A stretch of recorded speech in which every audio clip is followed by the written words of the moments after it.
tadpoles I just found. They're still all along the edge. The ones the fishes haven't got. Thousands and thousands of tadpoles.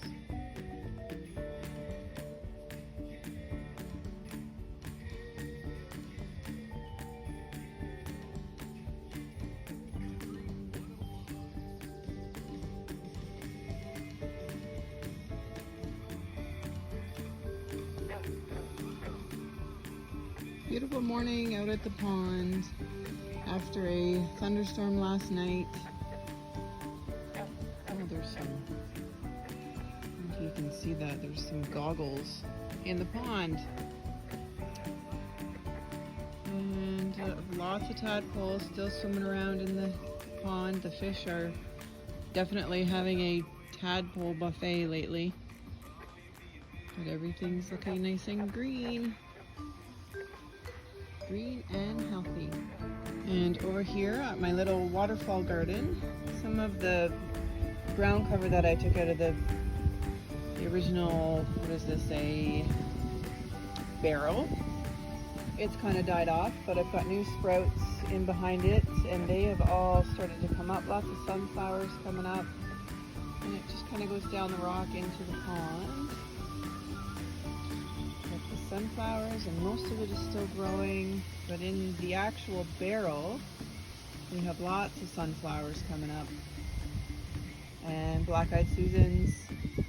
This also is marigold. But these sunflowers, they are really loving it out here. And this is from over on this angle, and it just kind of comes down off the barrel and goes down the rocks from over on this side. Sunflowers are coming up, and we'll see what else we end up with. It'll be hard to tell what everything is until they actually start setting flowers and blooming. But lots of little wildflowers. They all just kind of come down into the pond. And over here at the end, this pumpkin is looking awesome. Pumpkin is very satisfying to grow. It's a big plant, so it grows big quickly. And we've got lots of new growth on it, and it'll start to continue down over the rocks. So out here is where I put the other spaghetti squash. So I had an issue in the garden, which I showed you in the last video, with the root maggots, and lost one of my spaghetti squash plants to the root maggots. So I treated the soil up at the garden with nematodes and did separate the plant and put one of them up there, which I'll show you in a bit. But this is where I stuck the other one, out here on the edge of the pond with the pumpkin. So it'll have lots of room and lots of sun out here to kind of do its thing. I'm not going to trellis these. These are just going to hopefully grow down onto the retaining wall, and I thought maybe out here would be a great spot to try some watermelon, but I don't know, I might be running out of space. We'll see.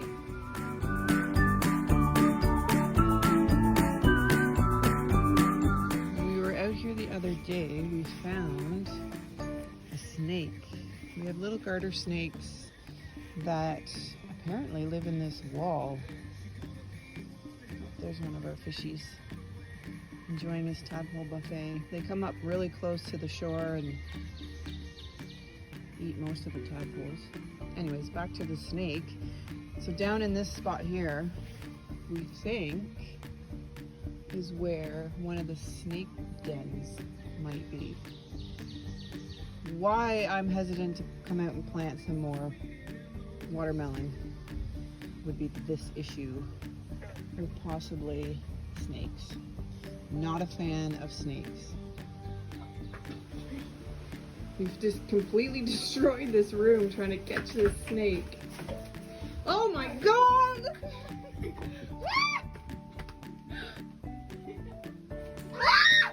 Why'd you throw it? Because it was gonna fight him. Holy! Oh my god!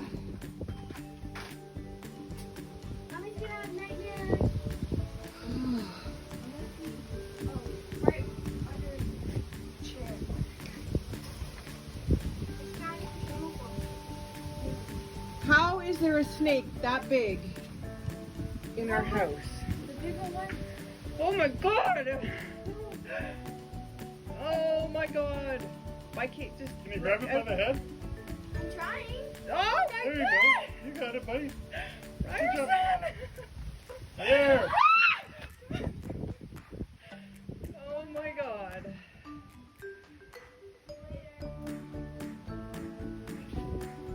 So I'm out here with the poppies, and they are on the verge of blooming. This one is almost ready to open. Hopefully in the next day or two with the heat, we'll have a poppy. They've completely filled up the little supports that I made. I think I counted 14 poppies so far, and they are ready to bloom. We also have our first of the anemone blooms. There's a purple one, there's a little red one starting there, and another purple one back there. But underneath all of these anemones is some kind of chipmunk den. And I think it's starting to have an effect on the roots of these ones over here, but that's where they'll stay for this year. And we're still getting some blooms, so that's exciting. Lots of growth on the peonies. I think the sunflowers that the chipmunks have planted have taken over that spot where that peony is. But I have two pink, a red, and a white peonies. So this year they'll just establish and get kind of bush-like. I'm not expecting any blooms on the peonies this year because it is their first year in the ground. But we've got some good growth and good start on them. And that's our second bunch of anemones that I've stuck in back here. And it has one little bloom down there that you can see. Might be a white one on that. And I'll give you an update on the new garden that I put in over here that I found. This hydrangea has done much better now that it's in the ground. Had some new blooms come on it, but this one is not pulling through, so we'll leave it for this year and see. There is some green growth, but those blooms need to come off. They are finished, but lots of the seeds that I put in here have sprouted. We've got nasturtiums with a little hosta, sunflowers, marigolds, more nasturtiums, lots of nasturtiums that have come up. And that is where the other squash plant went. So it gets full sun for most of the day till about 3 in the afternoon. And that is the buttercup squash. It just went back there between the two hostas. So we've got lots of sunflower seeds and nasturtiums coming up. And I think the rest of the sprouting that's happening in here is grass. So I need to get some compost down onto this soon. I was just waiting for the germination on these seeds so I could see where they were. And then I have bales of hay that I can mulch this with just to try and keep the grass down. That over there beside the tree is a scarlet runner bean. I'm hoping that it will climb up this tree. I'm not sure if that tree is too big, but I tried one over there. Oh, there's some more sunflower seeds in behind the sedum, and more scarlet runner bean over here. This tree has left us. Its root system is completely gone. You can like grab a hold of that tree and shake it, and there's really no support to it in the ground. But the scarlet runner beans will travel up it, and it'll have red flowers and give it some kind of interest in the garden there. I'll walk over to the potato field in behind us here, and I'll show you the sprouts on the potato field that have started.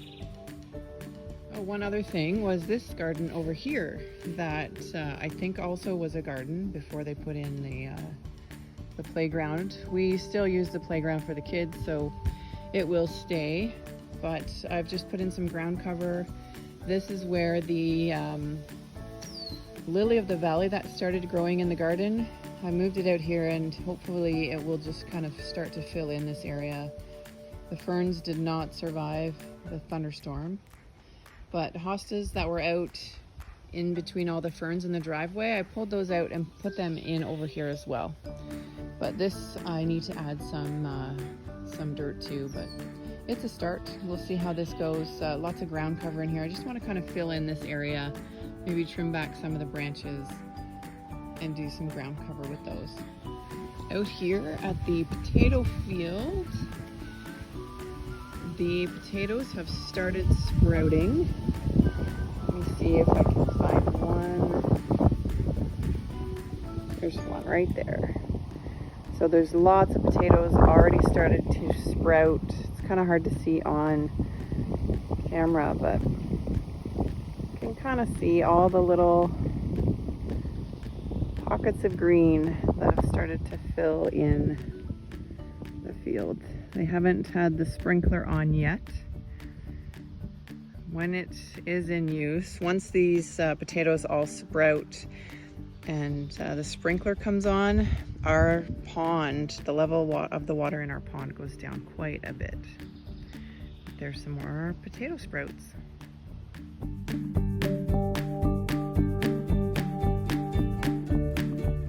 So I think I am happy to report that the buttercup squash that I had back here in the back of the garden, there's all my hay that I'm using for mulch, and the other two squash that I planted.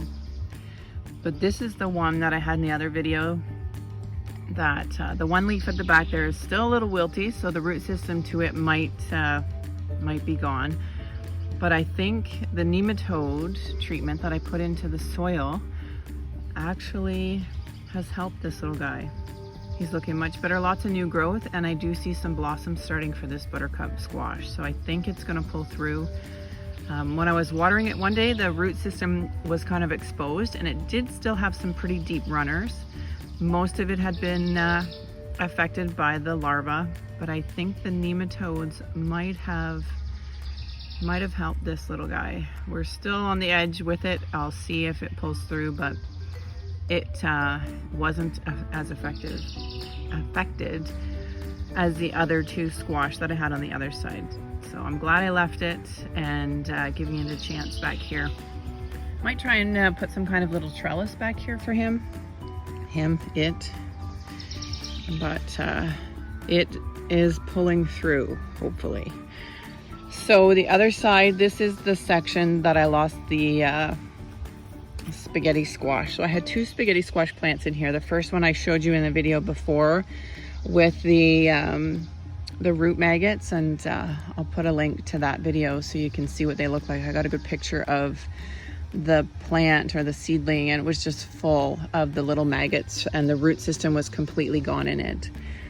So I separated out the new plants, the new seedlings I picked up at the garden center, and I put one of the spaghetti squash there, and this is another butternut, some kind of butternut squash.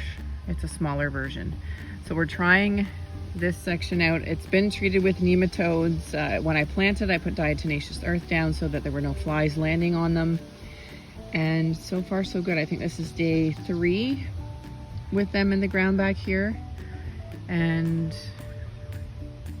they seem okay so far, but I think it's early. We'll see if the root larva still affects these or not. Hopefully we're good.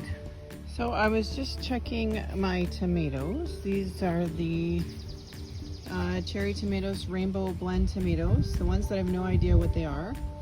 And while I was over here, I found some bugs. So you can see there's a leaf there with some damage on it.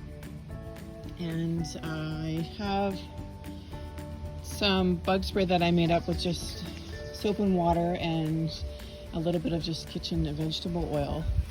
But these are the bugs that were on the tomatoes, and they fly away. So I was not able to get them the other day, but today I sprayed them first and then grabbed them with one of my gloves. I'm not sure if they bite or anything, but I don't know what they are. They look like some kind of a rock or almost like a toad, but they do have wings and they do kind of fly away.